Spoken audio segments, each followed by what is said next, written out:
கற்பம் கற்பிப்போம் உறவுகள் அனைவருக்கும் இரவு வந்து பேசுகிறேன். DA-BA6 வழியுது. இது பார்த்தீங்கன்னா லைன் பீஸ் போயிட்டே இருக்குது. அதை எளிமையாக செக் பண்ணலாம். இது எப்படி பண்ணலாம் பார்த்தீங்கன்னா ரிட்டர்ன் மெயின் பீஸ் கட் ஆகுது. ரிட்டர்ன் மெயின் பாருங்கள், சாரி போட ரிட்டர்ன் மெயின் இது. இதுலேருந்து வர மெயினுக்கு அப்புறம் கீழ் சுவிட்ச் மூலிமா இந்த லைன் கீழ் சுவிட்ச் போகிற லைன் இது.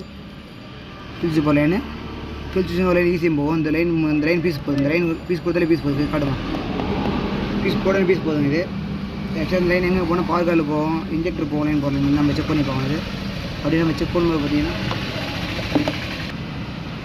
இந்த மாதிரி சீரிஸ் போட்டுருக்கோம். பல்ப் போட்டு பிரைட் எடுத்து பாருங்கள். ஆன் பண்ணுறோம்.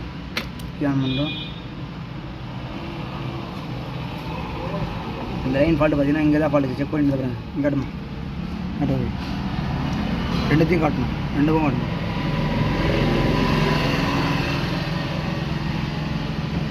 இந்த இடத்துல வந்து பார்த்தீங்கன்னா ரிட்டர்ன் மெயின் இங்கே வந்து தேஞ்சு காட்டணும். டாச்சரிங்க இந்த பாடியாக வரும். இதுதான் கம்ப்ளைண்ட்டுங்க. இந்த மாதிரி ரிட்டர்ன் மெயின் பீஸ் போகுதுன்னா அதுவுமே மெயின் போச்சுன்னா ஈசிஎம் ஃபால்ட் வரும். இங்கே காட்டுவோம். இந்த மெயின் பீஸ் போச்சுன்னா ஈசிஎம் பிரச்சனை, மேண்டு கால் பிரச்சனை வரும். இது ரிட்டர்ன் மெயின் பீஸ் போகுது. ரிட்டர்ன் மெயின் பீஸ் போனால் அந்த ரயில்னா பார்க்கணும். இந்த இடம் தான் கம்ப்ளைண்ட்டு. ஒரு சின்ன பதிவு நண்டி வந்த அப்புறம்